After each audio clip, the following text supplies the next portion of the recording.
The stories like this one I'm about to tell you really piss me off because basically every black and brown person has had this type of experience. I remember my second year at the college where I'm a professor at. A colleague of mine, someone who I considered a friend, at least an acquaintance, said something about a couple of his black students.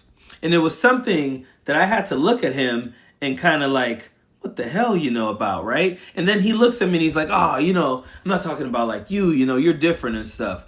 And I had to check this dude and let him know that like, you don't get to talk about black people and then point to me like I'm one of the good ones.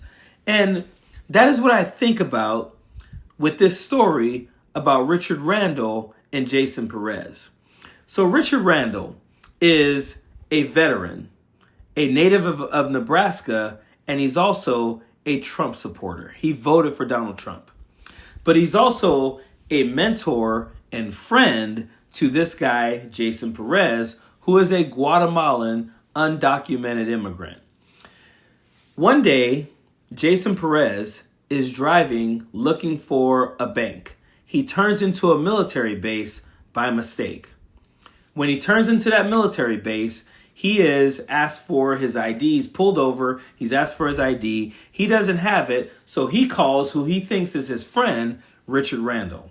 Richard Randall pretty much lost his mind just knowing that his friend, Jazon Perez, was now being detained by ICE. ICE decided to detain him because he didn't have any proof of his driver's license or any proof of ID or proof that he was an American citizen.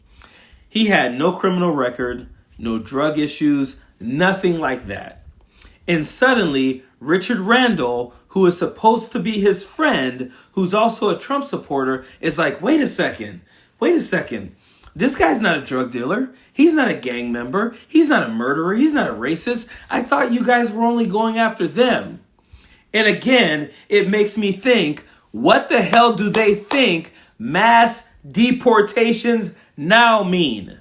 Donald Trump and his administration were saying on the campaign trail that they are going to have the largest deportation campaign of any other administration. Yet you have people like Richard Randall who decided to vote for Donald Trump when he knew he had a friend who might be in jeopardy of being deported. But they always say, I didn't know they were going to do that. And this is the problem.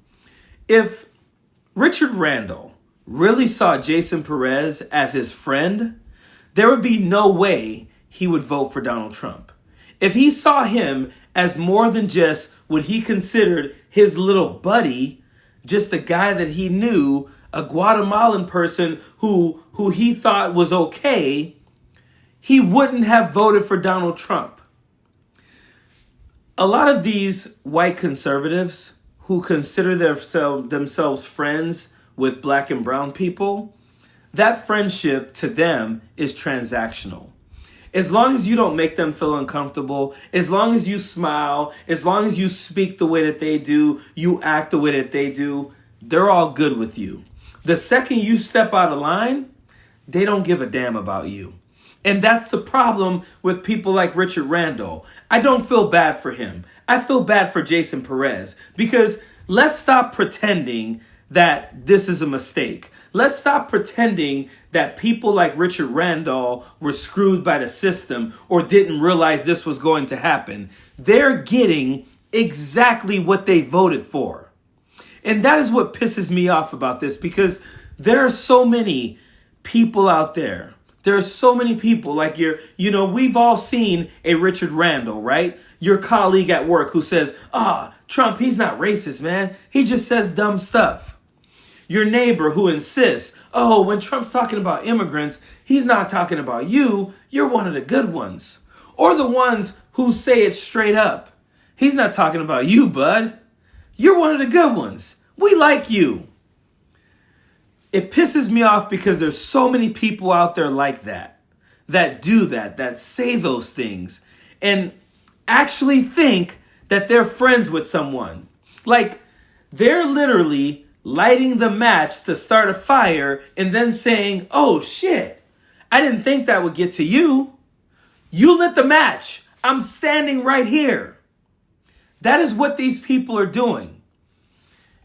And I'm going to be real with you guys. If you're a black or brown person and you have a white friend who's like, I'm voting for Trump because, fiscal issues. Or I'm voting for Trump to keep my taxes down.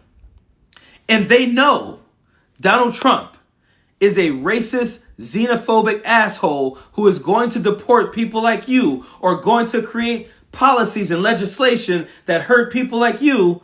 That person is not your friend. They're not. Because if they were your friend, they'd have at least a conversation with you. They would talk to you. They would confide in you about that vote. Because here's the deal. I've had friends who have asked me about these things, and I've given them concrete examples of the things that I know he is going to do that are going to affect my life. And those real friends, they change their decision making. They change their vote. They see the fact that their friend, a black person or a brown person who's actually affected by these things, are hurt because of what's going to happen to them. And they change their vote. Because making a couple extra dollars on your taxes, which Republicans don't do anyway. Let's get that straight. They don't lower the taxes of middle and lower and low wage income people. But thinking that you're going to make a couple of bucks is not worth seeing your friend get negatively affected, get hurt by the policies of a racist, xenophobic asshole. So again, Randall was not Jazon Perez's friend. They had a transactional relationship. He didn't really care about him because if he cared about him, he wouldn't have voted for Donald Trump. If you have friends out there, and I know this is hard for people. I know you go to parties with them, you hang out with them, and people will say all the time, oh, you shouldn't let politics get in the way of your friendship. When politics can ruin your life, can get you deported, can get you detained, can get you, profiled, arrested unlawfully, can allow cops to do things to you and get amnesty get indemnified. These people aren't your friend. They're not. No matter what you think, no matter how nice they are to you, no matter how nice they are to your kids, if they're voting in favor of someone who is going to hurt you financially, socially, economically, psychologically, they're not your friend. Period. Don't want no enemies or ops. Envy in their heart, I tell them stop. Vacation on the yacht.